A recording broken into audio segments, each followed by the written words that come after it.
your brother Abdullah. I'm going to teach you the past indefinite tense within 3 minutes, inshallah. So, we have past indefinite tense.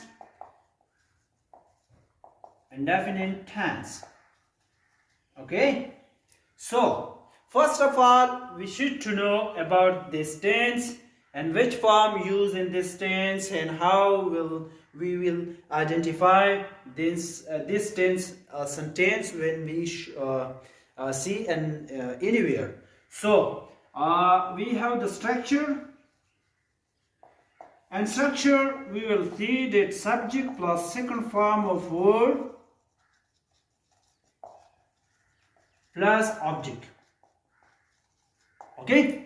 So this is the only one tense in which we use the second form of verb. Okay, the second form of verb is only used in past simple tense. Okay, so मतलब ये था कि past indefinite tense वो वाहिद tense है जिसमें second form of verb लगाया जाता है. Otherwise in other tenses हम first form लगाया जाता है, उनमें third form लगाते इसी तरह. लेकिन ये जो पास्ट इंडेफिनिट टेंस है ये वाहिद वो टेंस है जिसमें हम सेकंड फॉर्म ऑफ वर्ब लगाते हैं. ओके, और इसी तरह हम इस पर एक जुमला बनाते हैं, आई रोट अ लेटर.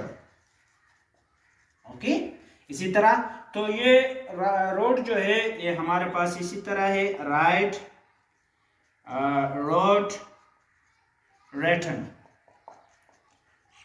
ये हमारे पास फर्स्ट फॉर्म ऑफ वर्ब हो गया, ये सेकंड फॉर्म ऑफ वर्ब हो गया, और ये हमारे पास थर्ड फॉर्म ऑफ वर्ब हो गया.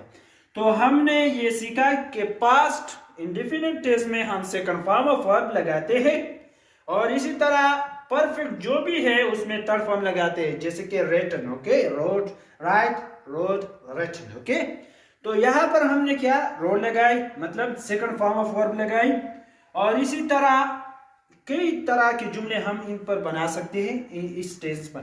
जो इसकी उर्दू की ये जो ट्रांसलेशन है, मैंने एक खत लिखा. ओके, हमारे पास उर्दू जो ट्रांसलेशन होता है, जुमले होते हैं, उसमें आखिरी सेंटेंस के आखिर में जो आता है तो ये पास्ट इंडेफिनिट का आइडेंटिफिकेशन होगा, जैसे कि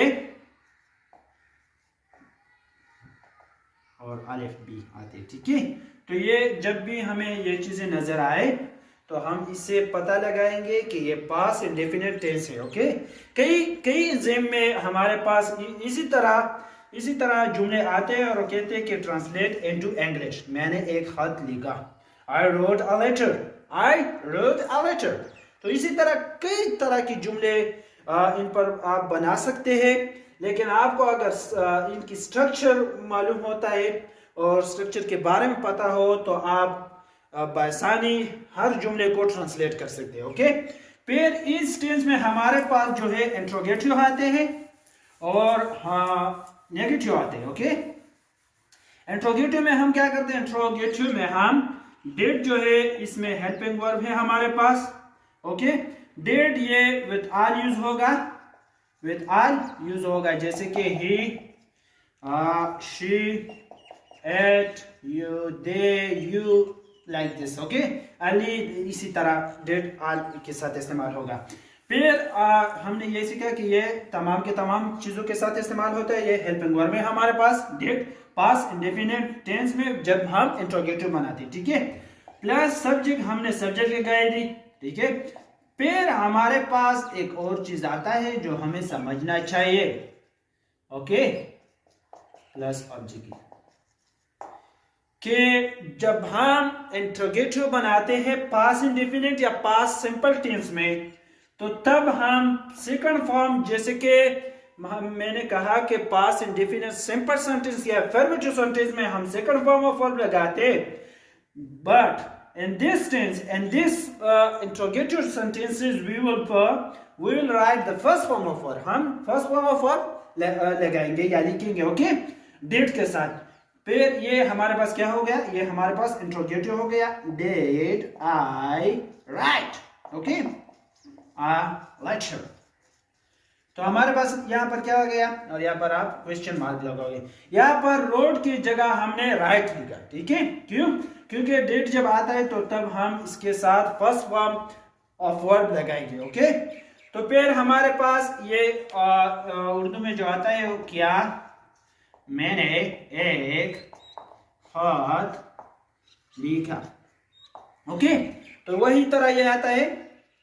और यहाँ पर साइन ऑफ इंटरोगेशन लिखना लाजमी है, किया लगाएंगे इसी तरह, ठीक है। अब हमारे पास इसकी जो नेगेटिव स्ट्रक्चर है, नेगेटिव स्ट्रक्चर उसकी जानिब चलेंगे कि नेगेटिव स्ट्रक्चर भी जान लेंगे, ठीक है। नेगेटिव स्ट्रक्चर में हमारे पास डिड जो है ये हेल्पिंग वर्ब, इसके बाद हमारे पास नॉट लगाया जाता है, ठीक है। नॉट लगाया जाता है, जैसे कि आई did not write a letter। तो हमारे पास क्या हो गया, did के बाद not लगाए जाते हैं, ठीक है।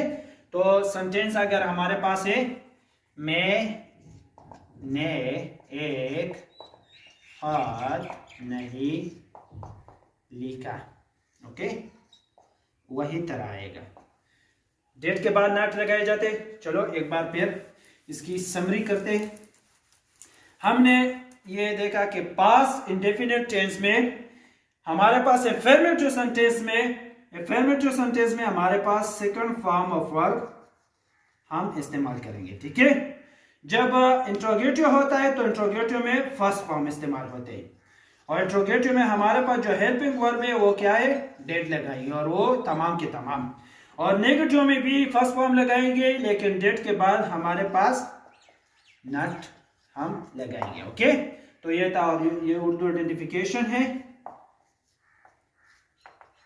ओके। जब ये आता है तो आप इससे अंदाजा लगा सकते हैं कि ये कौन सी टेंस का सेंटेंस है, okay. See you in next video. I hope you will get some knowledge in this video.